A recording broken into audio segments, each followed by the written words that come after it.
As a teenager, I wanted my own spending money.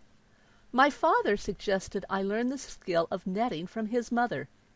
He told me that once I could make a doily that looked as nice as hers, he and my mother would purchase the doilies from me to use for wedding presents. I was fortunate. My father had found the right carrot to dangle in front of me.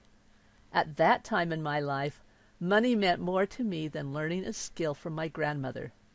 Now, decades later, I am grateful I agreed to learn to net. Grandmother learned to net from her Swedish mother. She had no written instructions to share with me. She lived in Salt Lake City, Utah, about an hour away from where we lived in Provo, so visits to her were infrequent.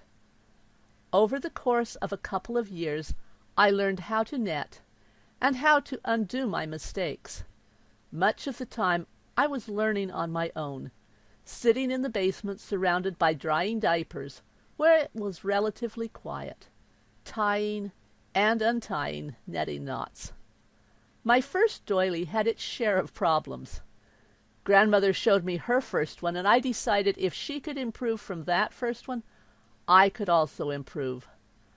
I kept tying and untying the knots, and soon I had another doily finished. Grandmother taught me by example, and showed me how to read some of her doilies and recreate them. Sometimes she would make a doily for me to show me how to do a new stitch.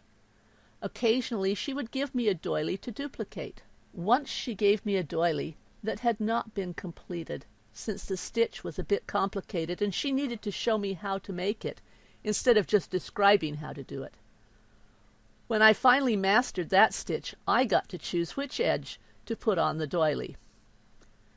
To make a copy of a doily that Grandmother had made but not given me, I learned to write my own instructions. Each row was a puzzle. I pulled out my mesh sticks and checked to see which size she had used. After that, I looked closely at each row to see which stitch she had used and how she had made the stitch.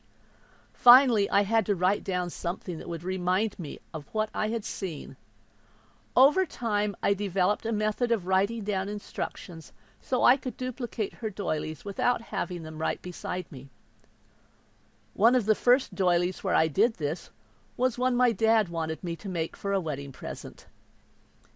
After Grandmother's death, her daughter Elaine was willing to photocopy the doilies that were still at her home, and eventually I read those doilies and wrote the instructions for them.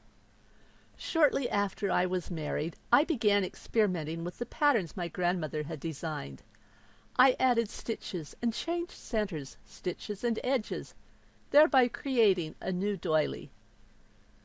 Gradually, I learned how to create doilies without depending on her work. I still don't care for the first doilies I designed. Over time, I learned to make choices in stitches and mesh stick sizes that resulted in doilies I liked. Eventually, my oldest son suggested I try designing net items other than doilies. I started with snoods and hairnets, then bags, especially shopping bags, which are durable, compact and yet expansive, and see-through, before advancing to Christmas ornaments, scarves, and shawls. I was pleasantly surprised at how warm the scarves and shawls were, considering all the holes. I love teaching people about netting and have two websites, knotsindeed.com and nettingnook.com, where I share my love of the art of netting.